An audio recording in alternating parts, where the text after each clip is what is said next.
They say, woman, you have bees, leke. And it's not just a fashion one. If it's fashion one, that should not be my issue to call you out. This bees is not a fashion one. Please come out.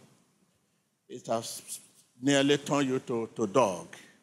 You put on bees. Please come out. Please come out. It has various issues with you. This is a bees. Please come out. So thank you. God loves you.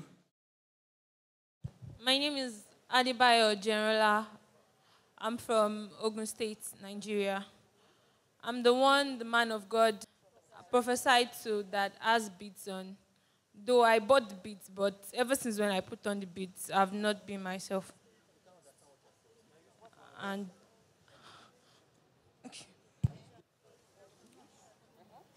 since then, I have spirit of loss. I've been following men.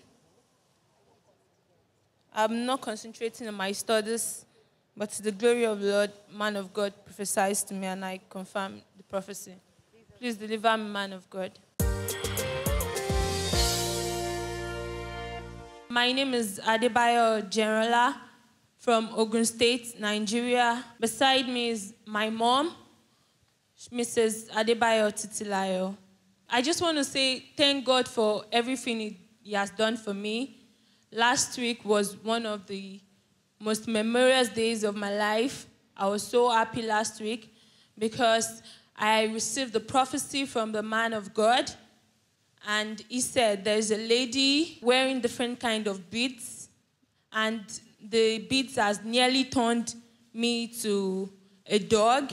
The father said that the beads are not ordinary beads. I confirmed the prophecy to be true because ever since when I put on these beads, I've had different types of spirits, strange spirits, spirit that I could not even understand myself. Here's the beads. As you can see, these are the beads. Ever since when I wore these beads, I've been having spirit of loss. I've been having urge to go meet men. Sometimes I intentionally bring it out so they can see it, or I wear clothes that are going to bring out the beads. And anytime they see the beads, they are always coming for me. Even if they don't come for me, the beads will attract them to me. Once I meet them, sometimes they have different kinds of sickness. Sometimes they have issues with their business or the way they are living or their health. They will call me and tell me they don't know what is wrong with them. It's either they say they are sick or they say they are not feeling fine, something is wrong with them. I'll just tell them I don't know anything about it. And within me, I know it's the spirit that is in me that has given it to them. This spirit continued torturing me even in my dream. I see people bowing down for me. I see myself in the middle of the water, people worshiping me. In the dream, I'm always very happy that, okay, people are bowing down to me. Then, even in my normal physical world, anytime I'm angry, I have a very high spirit of temper. I get angry very, very easily. Even if I don't talk and you make me angry, inside me, once I'm angry, then something wrong happens to the person. If I'm angry, if I don't put my legs inside water, I won't be okay, I won't be fine. So sometimes I'll just go and sit in the middle of the river and put my legs. And when I'm okay, I'll just come out. And when I'm sleeping in the night, the spirit wakes me up and tells me, stand up. And anytime I stand up, I'll just dress and go out at the middle of the night. And I don't even care whatever time it is. 12, 1, 2, 3, I go out those times. Once I go out, it will just lead me to any T junction. Once I get to any T junction, I'll just sit down there. The strange thing about me sitting down there is people bring sacrifices that moment. And once they bring the sacrifices, I try to tell them, okay, don't put it in my front. I try to tell them how to put it. Don't try to touch me. I don't want you to touch me. But if I'm trying to touch them, they won't feel that I'm touching them. They won't feel that there's anybody there. Nobody's going to see me once I get to that T junction. But once I leave that T junction, people would see me and ask me, where am I going? Where am I coming from? At the middle of the night. And after that time, nobody dares challenge me, because if I'm angry, then something else can happen to the person. They'll just talk to me. Nobody dares touch me or do anything to me when I'll enter my room back. It's continued to torture me. Like, for a very long period of time, I've not been home. I don't come home. I'm always in school. I'll just call my parents and tell them, hello, I'm fine. There is nothing wrong with me. Don't bother about me. I'm okay wherever I am. Just send me my school fees and send me my feeding allowance. Even sometimes I don't talk to my mom. Like, for a very long period of time now, I have not spoken to her. She calls me, I cut her call. She calls me, I tell her different kind of things on phone. I'll just tell her to please leave me alone. She can't choose for me. She can't tell me what to do. And anytime she tries to advise me, I'll just tell her to please not disturb me, or better still, I blacklist her number. I don't smoke, I don't drink, but once I put on this beads, even if you're naked, they won't see you. I'm the only one they are going to see. They would only see me in the midst of everybody. You mean men will be attracted to you even if you are in the midst of different women? Yes. They will be attracted to you alone? Yes. Like 2 weeks back, or a week now, I just told my mom. I didn't even call her. I didn't tell her I was coming. I just called my dad and told my dad, okay, I'm coming, because there's a spirit that was telling me, come home, come home. Even in the dream, a woman talked to me and she was like, go home, my daughter, go and see your mother. When I woke up, I was like, my mother, okay, I'm not really interested in seeing her. I just want to go home and see my sisters. So when I got home, I was actually scared that my mom would tell me to go back to where I'm coming from, or she'd tell me, what am I doing at home? Different kind of things. I was expecting her to insult me. And me, I've made up with myself that once she says it, I'll just leave her. I will not say anything, because I'm a very secretive person. You can't know anything until when I talk. And you never find any traces. Even if you ask me, there's another lie to cover up a lie. So when she came back from work, she just said, you are back? I said, yes, I'm back. And she said, okay. I came on Saturday. On Sunday, she just said, you need to come to SCOAN.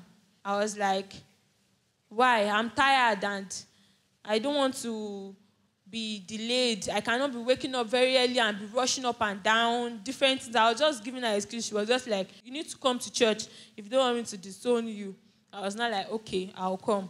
So that Sunday, during the mass prayer, the man of God just gave a prophecy that there's a lady putting on a beads, that the beads is not a fashion one. Though I bought the beads, but ever since when I put on the beads, I've not been myself. I was very, very surprised, because it's not my first time of coming. So I was expecting nothing to happen. I just thought I would just pray and go back home.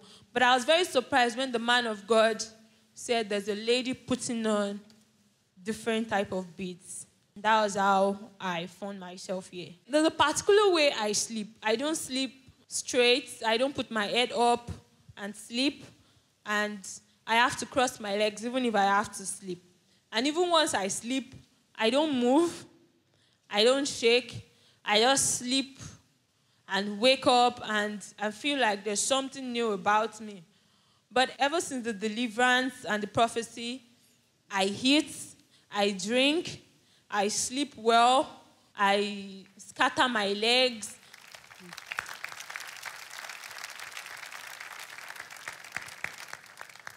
I don't have any dream again. I don't see myself in the midst of anybody. I just sleep, and sometimes I just don't even remember what I dream of. I'll just sleep like, oh, it's morning already. Thank God. I want to use this opportunity to tell everyone to please help me to beg my mom. I've really offended her. I've never treated her like a mother. Mom, I'm sorry. I'm sorry, Ma, please. No. To God be the glory. We thank God for this reconciliation. Emmanuel. My name is Mrs. Adebayo Titilayo. I really thank God for what God has done in my life. I thank God. Concerning our behaviors, God really take control.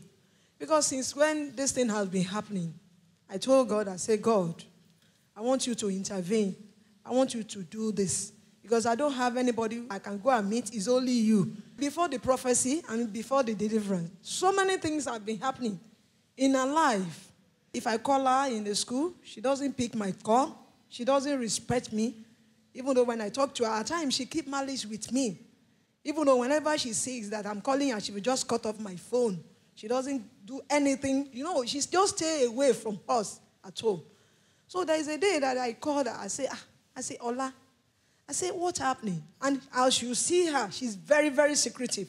You cannot see anything. Even though if she's holding something like this, if I'm even asking her, what about this? She will tell me, Mommy, it's another thing. You know, it's somebody that you have not been seeing, that you have been calling, that she's not picking your call. How do you want to know something about her? She's very, very rude. She's very, very aggressive.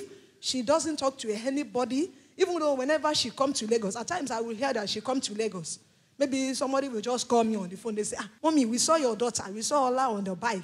And she came around. I will say, But I will just tell the person, okay, she told me that she's coming. Meanwhile, I'm telling lies because I don't know what to say.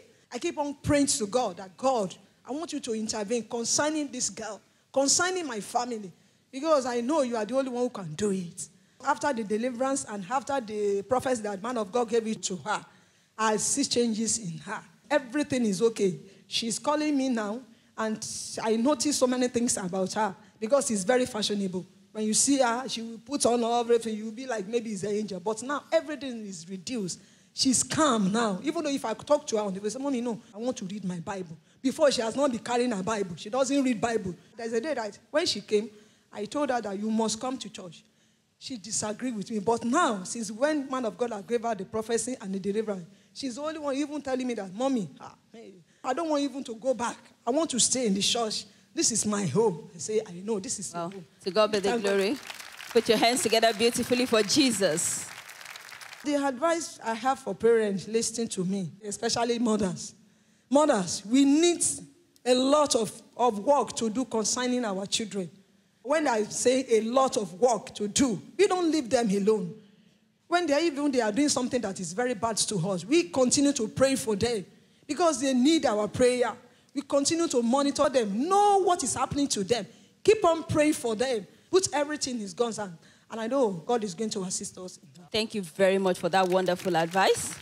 The advice I have for the youths like me is that it's not everything you see that you tend to the market to buy. There are some things that are attracting. There are some things that are not attracting. We should just focus on whatever thing we want to do. If it's your studies, you focus on it. If it's you want to work, you focus on it. Don't let any material things distract you.